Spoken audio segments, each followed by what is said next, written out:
नाज़रीन, Karampur cadet college में हर साल जी हिन साल भी सेकंड पेरेंट्स डे की तकरीब मुनक़िद कई वई, जंहिंमें officer commanding major general Aamir Amin ख़ास मेहमान तौर शिरकत कई। तकरीब में बेहतर कारकर्दगी ते शागिर्दनि में ट्रॉफियूं ऐं इनाम विरहाया विया। उन हवाले से रिपोर्ट कर रहो है बरकत भयो। गौसपुर भरिसां करमपुर जी कैडेट कॉलेज में सेकंड पेरेंट्स डे की तकरीब शानदार नमूने से मल्हाई वई, जंहिंजी शुरुआत कलाम पाक की तलावत से कई वई, जंहिंजा मेहमान ख़ास पाक फौज के commanding officer major general Aamir Amin हो, जंहिं शागिर्दनि जे इम्तिहान ऐं समूरे साल की सालियाना कारकर्दगी बेहतर हुजण ते शागिर्दनि में ट्रॉफियूं ऐं इनाम तक़सीम किया। उन मौके ते पोजीशन माणींदड़ शागिर्दनि जे वालिदैन ऐं कैडेट कॉलेज के प्रोफेसरनि आवाज़ न्यूज़ सां वीचार कुछ हिन रीत वंडिया आहिनि। ॿारनि जेका प्रेज़ेंटेशन्स भी ॾिनियूं, ॿारनि जी जेका है रिलीजियस एक्टिविटीज़ भी तव्हां ॾिठियूं, ॿारनि जी फिज़िकल एक्टिविटीज़ भी ॾिठियूं। मां सम्झां थो त इन खां बहितर ॿी का भी परफॉर्मेंस नथी थी सघे। असांजो ॾिठो वञे त एजुकेशन सां गॾोगॾु इहे जेको मलाखड़ो या जेके तव्हां पीटी या जेको कुझु बि ॾिठो त इन्हनि जी एक्स्ट्रा करिकुलम में हूंदो आहे, जेको ॿारनि खे ज़हनी तौर ते रिलैक्स रखण जे लाइ असांखे एक्टिविटीज़ कराई वेंदियूं आहिनि। इहे ऐं डे नाइट हलंदियूं आहिनि, राति जा बि इन्हनि जा प्रोग्राम हलंदा आहिनि।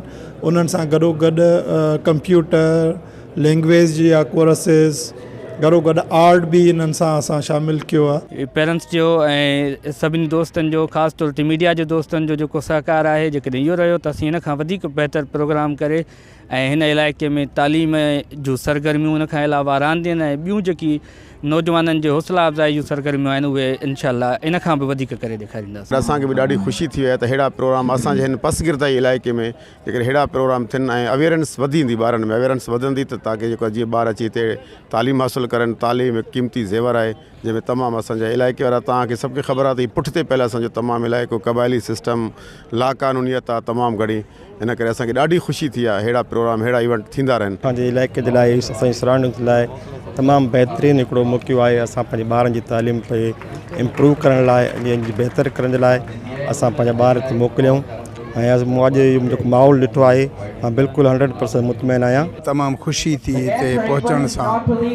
ऐं असां गवर्नमेंट खे इहो रिक्वेस्ट कयूं था त जेके ज़िले कश्मीर या पूरे सिंध में जेके स्कूल आहिनि, उन्हनि खे इन कैडेट कॉलेज वांगुरु फंड फराहम करे ऐं उन्हनि खे मेंटेनेंस करे ऐं ॿारनि खे जेको आहे स्कॉलरशिप ॾियनि।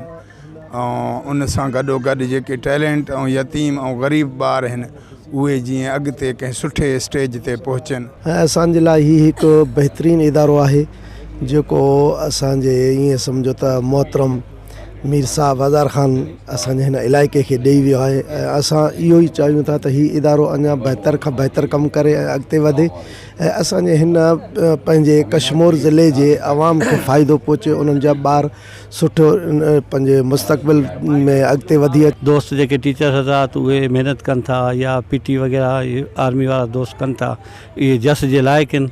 ऐं मां सम्झां थो असांजो जेको ईंदड़ मुस्तक़बिल आहे, उहो इन कॉलेजनि जे थ्रू असांजो नौजवान तरक़ी करे मुल्क जो। पेरेंट्स डे जी सालियाना तकरीब में शागिर्दनि जे वालिदैन वॾे अंग में शिरकत कई। उन मौके ते शागिर्दनि सिंध जी सकाफ़त खे उजागर करण लाइ मल्ह, मलाखड़ा, कराटनि जा करतब तोड़े पाकिस्तान सां मोहबत हुजण जा नगमा चई ख़ूब दाद हासिल कयो। ॿिए पासे स्टेज कार्रवाई बाद महिमान ख़ास शागिर्दनि पारां लॻायल साइंसी स्टॉल, जंहिंमें बायोलॉजी, केमिस्ट्री, फिजिक्स ऐं फाइन आर्ट जा ठहियल प्रोजेक्टनि जो मुआइनो कंदे ॼाण वरिती। कैमरामैन तारिक भयो सां गॾु बरकत भयो, आवाज़ टीवी न्यूज़, गौसपुर।